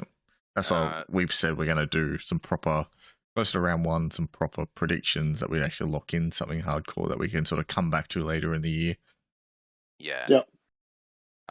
2022 games, well, there's only 2 so far. Adam Clune and Dane Gagai. Gagai is going to be good for them if he maintains his typical origin form. But if he reverts to, or if he stays with general club form, I'm not sure how great of a pickup he'll actually be. To be fair, he had a reasonable year this year, I thought. He was excellent this year. I thought he was excellent in the grand final. Yeah, he was one of their best in the grand final for sure. Like it's that big game mentality. The more he keeps the big game mentality, the better he goes. Yeah. As they still have a lot of off contract though, the Knights. They've got Matt Crocker, Phoenix Crossland, Tex Hoy, Jack Johns, Jacob Carraz, Edric Lee, Chris Randall, Garrett Smith, and Inari Tuala. So they've still got a lot to sort out there in their off contract list, depending on how many of those they're actually. That's right. They're willing. No, that's They're willing. What you doing there? Yeah, none of the. I was looking back at the awards night. Oh yeah, because they actually had acknowledgements for departing players. Oh okay, yep. And yeah, none of those departing players are still in that off contract 2021 list. Yeah, they farewell Blake Green, Jamet Shibasaki, Connor Watson, and Josh King. Oh yeah. Out of those, I think Connor Watson is probably the biggest loss. Yeah, he was really good. I know some Knights fans who were a bit annoyed about that because they stuck by him when he was getting injured in that, and then he had a good season and then left. Well, to be fair, they should have got rid of Kurt Mann instead of him. Yeah. That's another one that could possibly hurt them because he had a pretty decent year. They re-signed Mann. Like, what? Why? He's absolute garbage. Don't get me started. He's there for 2 more years. Yeah. Unleash, Trevor. Unleash. Oh man, yeah. I don't think we have the time. Yeah, RIP Knights. They're about to get slammed. Well, to save the pain, we'll move on to our next team, which is the last team of the night, the Sydney Roosters. It's kind of obvious where they're going to go. We all know the year they had. Yeah, they of course they had one of the toughest years probably in the last 20 or 30 years with injuries. They had retirements, they had concussion issues because of plus the retirements, plus they had just injuries galore. That's easily their low light. They still finished 5th. That's right. It's a show of their strength, their team, and their coach, and their season was excellent. They were for and against out of the top 4, despite all that adversity, and that is saying something. Yeah, I had them 4th. Yeah, I definitely had them top 4 as well. So I had them 2nd. I almost had them there. I almost got them at 5th, but yeah. So, but really good team. Gosh, you were one off with a lot. How did you tip this year? How did your tipping go? You seem to have got a lot close. Tipping, like just regular tipping. Just regular tipping. Jeez, I don't even know how it went. Yeah, I don't know. I didn't actually keep score. I should have. Yeah, I should have. I wasn't in any official competitions. I wish I was. Yeah, he was. How'd you go? So there was one comp that went right through to the grand final that I was in. It was like a $50 entry. First prize was $1,000. Yeah. Summary: after round 9, I was down in I think 26th or 28th out of the 43 that were in it. I was going nowhere fast. I got a perfect round of tips in Magic Round, and that boosted me up 12 spots. And all of a sudden, we get to, I think, round 17 or 18. I've had a second and a third perfect round, and all of a sudden, I'm back in the top, top 6. Right through to the grand final. Yeah, right through to the grand final, I was battling for first spot.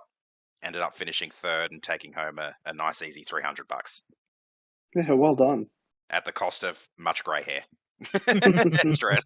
I'm a 28-year-old and I've already got grey hair, and it's the tipping comp that did it to me. Yeah, having that and be a Tiger supporter at the same time is just too much stress. Yeah, God rest my soul, eh? It's crazy. It's crazy that you have hair that can turn grey. Yeah. Yeah, You'd I'm be a- surprised I'm not like Michael Maguire and almost completely bald. Exactly. But yeah, it was a bit of a talking point for the back end of the season, that particular comp, because I think I rose up to third around round 22 or round 23. And yeah, I stayed there all the way through the rest of the season and the final series. And the final Yeah. series was particularly intense because points for correct tips went up each week. And Yeah. Right. Okay. along with that, up went the stress. I mean, interesting one. Leading into the grand final, that was my most stressful tip of the season. Because Yeah. if I lost it, I'd probably slip down to 6th, potentially, which would have put me out of the prize money spots, which were the top 5. Damn. It was Damn. a Tight. wild ride, that comp. And I'm looking forward to giving it another go next year and try for first spot. Yeah. No, you can do it. So let's go. Hey, Rugby League History's joined up. G'day, mate. How Here are he you? is.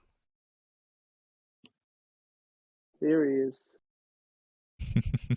You would pop up somewhere.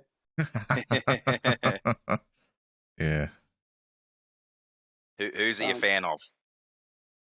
I don't know. I think rugby league history is just a fan of rugby league history. To I be was fair, thinking it's it'd be a very, very crazy coincidence if he was a Big- Roosters fan. Big Newtown Jets fan. Probably. yes. Stupid joke. Yeah. But yeah. Sorry, go on. Oh, Parramatta. There you go. Hey, Ah, all the Parramatta supporters are here today.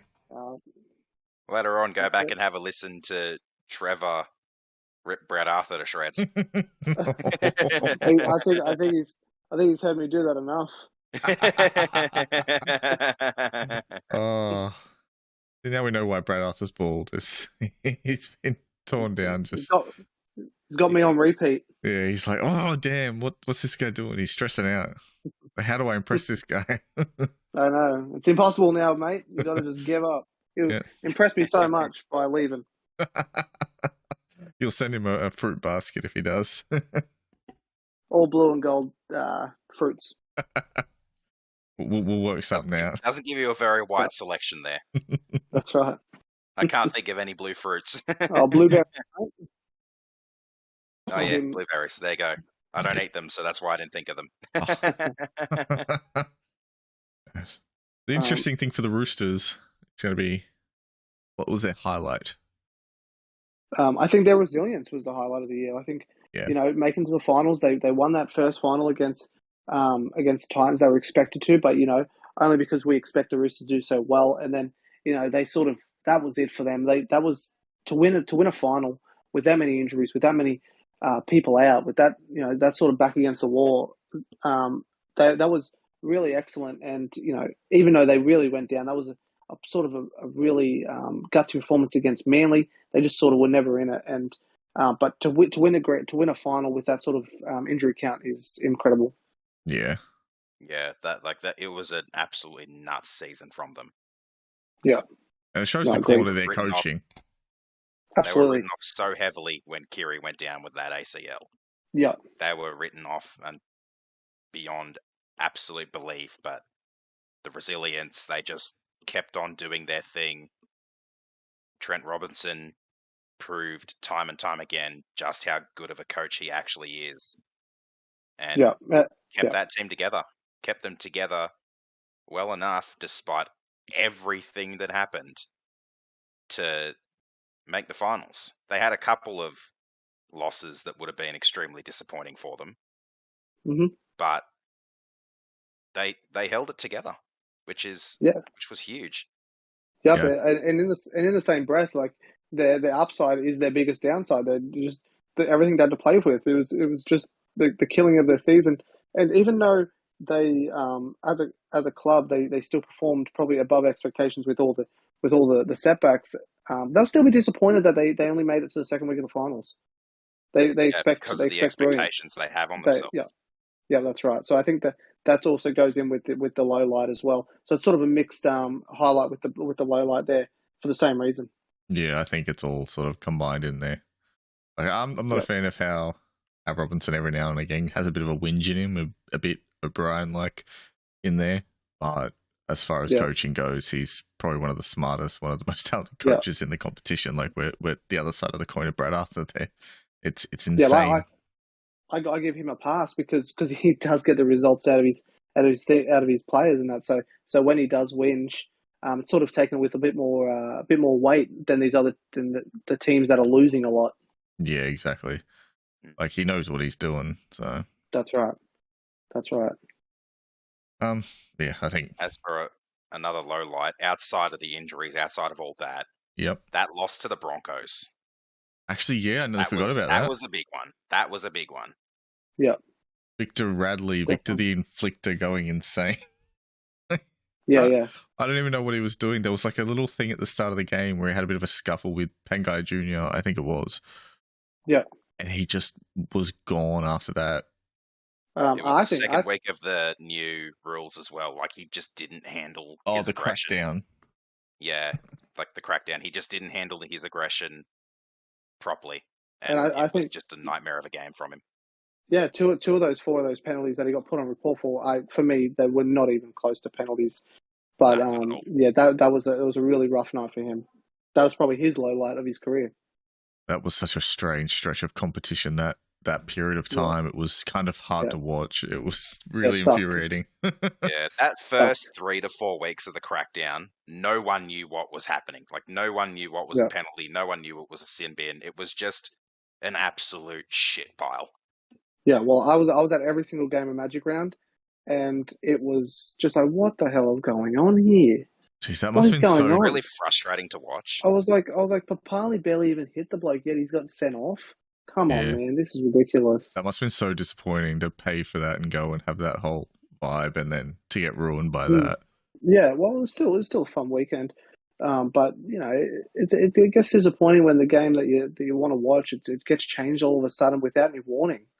Yeah, like I think, like maybe 2 or 3 of the sin bins / send-offs in Magic Round that I felt were warranted.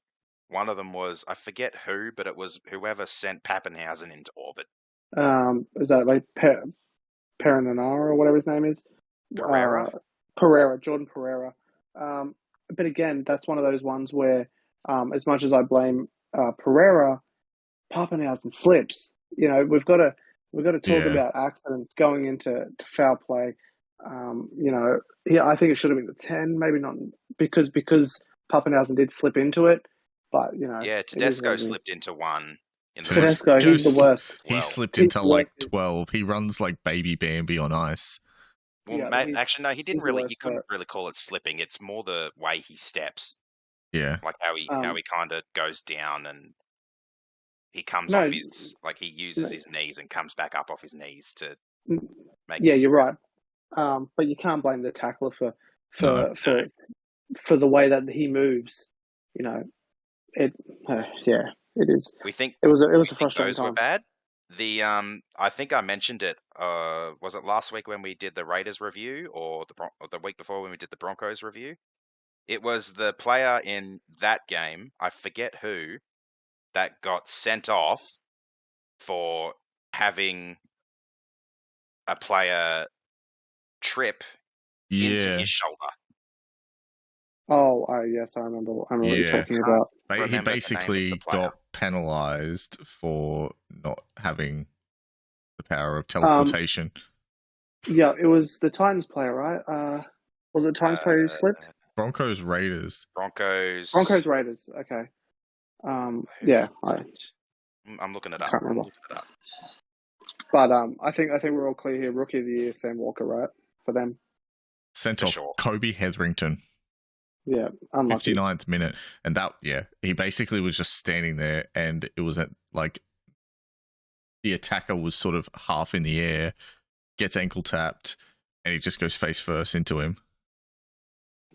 Yeah, definitely. Yeah, and there was nothing he could do about it, and I thought that was the dumbest decision of the season. Yeah. Without a doubt. Sure. for sure. Yeah, absolutely agreed on that. That was horrible. That was crazy. I'm pretty sure he didn't get charged out of it either afterwards. No, he didn't, Right. which makes it even more baffling. Like, you're going to Yeah. send a player off, and he was off for 21 minutes, and Yeah. he's not going to get charged for it. So the onus on the referee there, or actually, no, it would have been the bunker official who made the call. Yeah. It's like, and it's a way, I always find it worse when it's the bunker making a bad decision because they're the ones who get to stop and slow down and look at camera angles and do all their stuff. Like, at least the ref is on the field in the moment making a decision. Yeah. It was Matt Noyen in the bunker. He was the senior review official. Yeah. It was a terrible call. Very frustrating time halfway through the year for that. Yeah. I knew a lot of Tigers fans in particular who stopped watching throughout the year because of the crackdown and how it was not done well. Mm-hmm. It was, myself personally as well. Like, I try to watch as many games of every season as I possibly can. If I can't watch, I'll listen. If I can't listen, I'll catch up on them later. Yeah. But midway through the season, I started losing interest because of the crackdown. It wasn't working the way it was intended. It was just getting more and more fans offside with the NRL as a whole. It was disillusioning fans. Typical NRL, where they change interpretations and whatnot halfway through the year, keep it for a couple of rounds, give up on it. It's so badly implemented. No, you're right. Like 2020 is a good example of that too. You had new rules brought in for 2020. You then had the COVID shutdown after 2 rounds, and then they brought in more new rules and got rid of a referee. Yeah. Yeah. Which was just nuts. Always reactive, not proactive. Yeah, you need to give teams a preseason, like, this is what we're going to do. Maybe trial some rules, maybe in lower grades. I know we haven't had them a lot now, but at before 2020, we had them. It wasn't until mid-year or whatever that they cancelled it. You need to be a lot better in how you implement these things because it's just such a mess. You can't do that in a professional competition. It looks like rookie stuff that does. Yeah. No, Yeah, have the rules for the season, or don't have for the whole season, or don't have them at all. Yeah. Well, remember they were going to try and bring in some other ones, and everyone were like, whoa, what was it? The kicks that go out. Oh yeah. 7 tackle sets. Yes. Any kick that goes out, basically. Kicks into touch. Yeah. They were going to trial it in ever. the Tigers Bulldogs game, which would have been absolutely stupid. Well, talk about lowlights for Tigers, Jesus Christ. But yeah. Don't remind me. Don't remind me. But is the next one Rookie of the Year, right? Yes, that's right. Rookie of the Year is question 5. Pretty obvious, right? Like it's Sam Walker. It has to be. I thought he was excellent early in the year. Really sort of fell off later on in the year. Yeah, he did his shoulder. Anyway. He was playing with a shoulder injury. He only won the actual Rookie of the Year because Reece Walsh was arrested with drugs. So, and then otherwise he wouldn't have won Rookie of the Year. No way. I thought overall a better year from Reece Walsh and Dane Laurie, but he's still fine for most of it. A little one note, but I think he'll be working on it and have it better next year. Yeah, and another one of those players, as he develops, he'll be really good. And he's at the club to do it too, so yeah. I'm in agreement there as well. Especially with the whole Rookie of the Year thing, I've always been of the belief that a good rookie is going to look so much better when they're in a good team. Like, you look at who Walker was playing around. Like, he was playing around Tedesco, Manu, so many other names in that team who just made him look so much better. When you compare that to a Dane Laurie or a Reece Walsh, Reece Walsh, who were in poorer teams and were absolute standouts. Yeah. Well, I still think in that game where the Roosters smashed you guys, I still thought Dane Laurie was worth at least one Dally M point. Yeah, I argued the point at the time. I thought he was good enough for it. But, yeah, that's just me. Oh, I remember early season, there were so many people who were very confused about the Dally M system and how it was awarded because so many players missed out on points in those early rounds while they were publicised. It was interesting reading. I don't even take it seriously. I could not care any less about the Dally M because the voting, the way it's done, is such a joke half the time. Mm-hmm.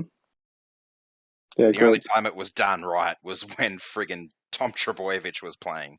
That was about the only time they got it right. The Dally M votes was when Tom Trebojevic killed it. Yeah. All right. Early thoughts on how they're shaping up for 2022. Top four next year, assuming everyone comes back.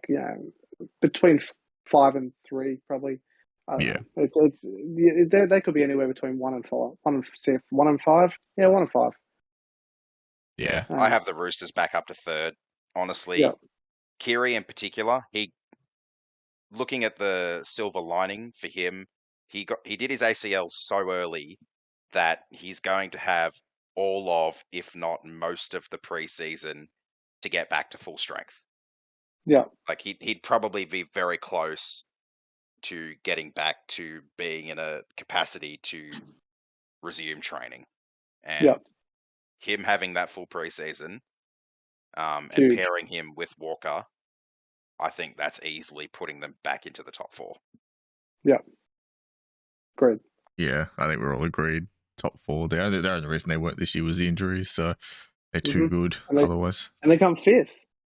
Yeah, and that's with the injuries. Like, it's crazy. So they're too good to stay down, I think. They had one bad season where they finished 14th or 15th, I think. Yeah. And that was because Mitchell Pearce was out for half the year. Yeah, with his and they also suspension. And Parramatta also had salary cap. I think that was 2016 with Parramatta's salary cap issue. Yeah. Mm-hmm. Like that was the year they missed the finals, and it was a poor season from them. Yeah, couldn't recover. Yeah. All right, that's all the teams. We got through it. We did it. Huzzah! Even with a poor start. Technology sucks sometimes. It really does. Yeah. Gotta love it. But no. Yeah. I might end it there because I've got a 5 o'clock start. Hooray! Oof. Yeah, Absolutely. That's good fun because we had our morning guy left for another job, so then I have to fill in that until they can fill the spot. So go me. Unlucky. And I get to go shove my face full of food. I'm going to do the same thing. Same. Yeah, I'm going to do the same thing. Food's all around. Everyone's having food. Huzzah! But no, thank you so much for coming on. It's been actually really fantastic. I've loved it. Oh, no problem. Thanks for having me, guys. I enjoyed it a lot. Thanks a lot. Yeah, hopefully it was a really good stream. We appreciate you coming along. Oh, no problem. Thanks. You guys done great. Yeah, with a bit of luck, we can get you on again. Oh, absolutely. Yeah, might have to try and recruit you for another stream or two sometime during the preseason. Yeah, sounds good to me. Sounds good. And hey, maybe we can get the hashtag sack Brad Arthur movement going. Trust me, I've been trying for 18 months. It's not working. Well, now there's 3 of us. More groundswell. More groundswell. Tripled in 2 hours. I'll take it. Exactly. See, it's rapidly growing. But yeah. Want to replace him? Like who would you think would be a good replacement coach for the Eagles? It's a bit of a thing there, but Shane Flanagan is my first choice. Just he's been there and done it. Is he dodgy? Maybe, but he's won a grand final. He won in 2016. That's the name of the game, is to win the grand final, and I will take that every day of the week. We hear him talking commentary. Brad Arthur hasn't done that. Yeah. Pardon? We hear him talking. Brad Arthur hasn't done that.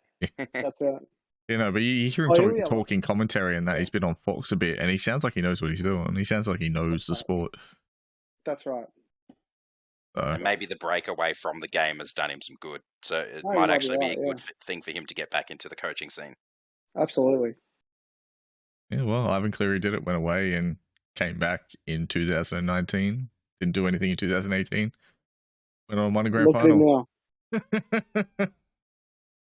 No, he did have, he had that break, came back, had the Tiger stuff, and then, but I mean, look at that now. Yeah. So, and he broke that old hoodoo, he over the 300 games before he won his first grand final. So, Yeah. I don't see that as a bad choice. But, I don't know. The club themselves seem to really like Brad Arthur. I don't know what that's about. Yeah, I don't know either. It's I don't like, know. He's been there 8 years. like Yeah, that's a long time It is. at the same club. Like, he's actually... It's a long time to win two finals games. Yeah, like, both of them elimination finals.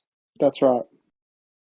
I'd love to actually hear from the club, like, what is it? There's got to be something there. Like, I don't know. It's like a rookie player. I think the biggest issue is that we were bad for so long. Is now that we're sort of just a stable unit as a top 8 side, they're okay with that, and fans aren't okay with that. But it's, for me, it's about winning. You either win the grand final or it's a losing season for me. Yeah, see, and that's it's You have funny a good enough. relationship with the players. Yeah, he has a really good relationship with the players. But again, is he getting the best out of them because he's their best friend? I don't know. I don't think so. It actually reminds me of our time with Anthony Griffin. Like, you don't... Yeah. Everyone says how great it was we made finals 3 years in a row, but it's like we couldn't beat top 4 teams. It looked like we were just going to sit there in that middle of the 8 sort of thing.